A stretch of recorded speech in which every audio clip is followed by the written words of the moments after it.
from the CyberHub bunker and studio. You're tuning in to the CyberHub podcast. And now for your host and CISO, James Azar.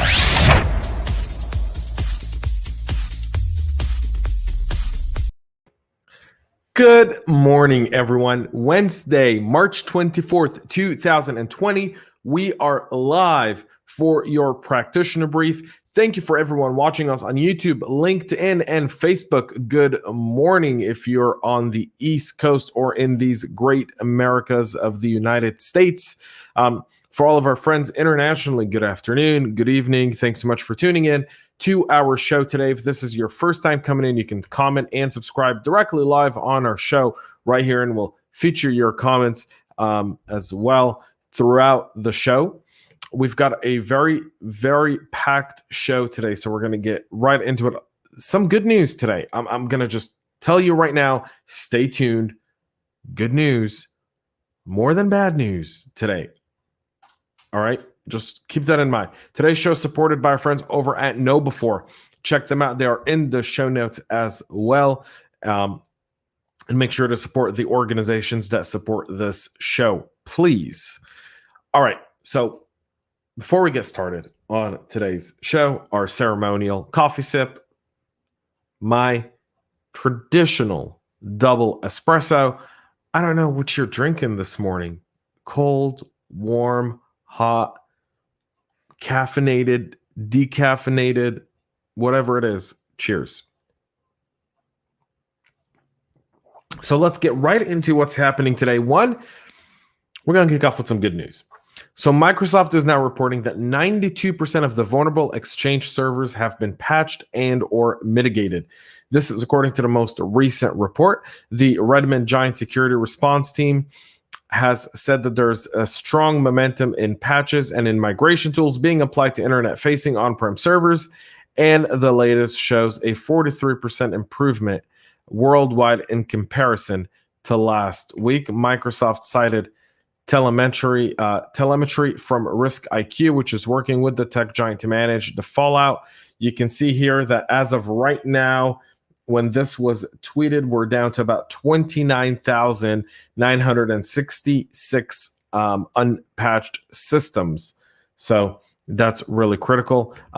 Chris Fullon, good morning, buddy. I love my Bulletproof coffee. I love Bulletproof coffee as well. They just don't make espresso capsules, but I do enjoy a Bulletproof coffee when one is available.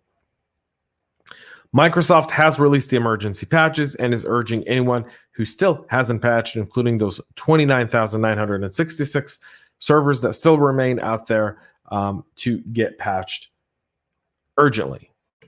We stick with Microsoft, where now they're warning of a phishing attack that's bypassing email gateways.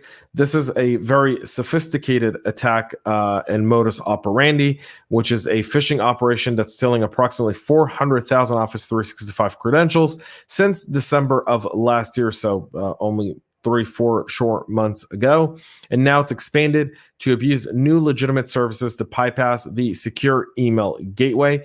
The attack is part of a multiple phishing campaign collectively dubbed as the Compact campaign, which has been active since early 2020 after first detected by the WMC Global Threat Intel team.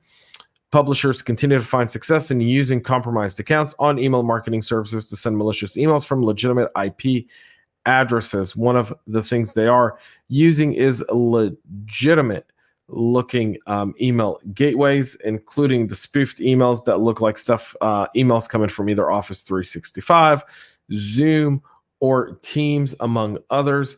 They've also been able to take a look at like SendGrid and a few others, and actually and Mailgun email delivery services, and impersonate the emails through those, so that way they make it into the inbox. Everything we do, our adversaries get a little bit more creative in how they deal with it. So from a risk perspective, I know that a lot of times we whitelist like the SendGrid and Mailgun, but here we need a little bit more cooperation. So one of the things is to whitelist some IPs and to just block SendGrid or just use domains that you are comfortable with or that you know are coming through, and send all of these into one mailbox to have it checked by someone within your tier 1, tier 2 SOC team to ensure that this stuff doesn't make it into the inbox and then into the employees, who will then enter their credentials and have those credentials stolen. The other thing is, in the event this stuff does happen, multi-factor authentication is critical across your entire organization. We see this stuff be very successful with credential theft simply because MFA is not yet part of it. Use an app and MFA that'll also help you kind of keep track if any of these emails made it through your system, and you'd be able to mitigate the risk there. We move on with more Microsoft stuff. Again, Black Kingdom ransomware is now hitting the Unpatched Exchange servers. It's a very amateurish kind of ransomware. There's been a bunch of kind of misses with this one. It's following the Deer Cry ransomware. Still, even though it's a bit amateurish by several of the researchers who've looked into it, including Marcus Hutchinson's and a few of the other guys, it's something to keep an eye on, simply because they've now launched a successful attack and they've been able to collect nearly $10,000 in Bitcoin. So again, as we do more of these, as we get more of these servers patched, these ransomwares become less and less effective. And it's something very, very important to put out there. Avishai here, speaking of your sponsors, know before they have a great phishing detonation chamber. Fisher, yes, they do. They absolutely do. I try not to make these about too much of this. So when you guys bring it up, and you guys love the sponsor, so I'm all for it. The folks over at Know Before are just absolutely terrific, and they do have that. And that's to our previous story about the phishing attacks. So something to be used there as well. While ransomware doesn't appear to work correctly in its first appearance, Sophos, SpearTip, and several others have now seen it actually be successful. The encryption tools and techniques are getting a little more serious, even though they're low quality ones. And the ransomware has been revised in recent days. Again, Marcus Hutchins, aka Malware Tech on Twitter, has said that as of Sunday, the coding errors for the crypto lock has been resolved. And now we're looking at more sophisticated type of malware. Kevin Beaumont says that it actually was able to encrypt its files, and so that he couldn't even boot his server. Patch, just patch, it'll be okay. Just patch. Indeed, that is the case with Exchange. Just get it patched, and you should be all right, as more and more people try to take advantage of it. We move to our next story, where Honeywell says that the malware actually disrupted their IT systems. This also comes on the aftermath of what is a trending story right now with Sierra Wireless as well. So again, manufacturers being hit with malware. None of them are saying that there's been data exfiltration, although if we look at the events over the last 4 months, targeting manufacturing organizations or companies where they sell you software and hardware,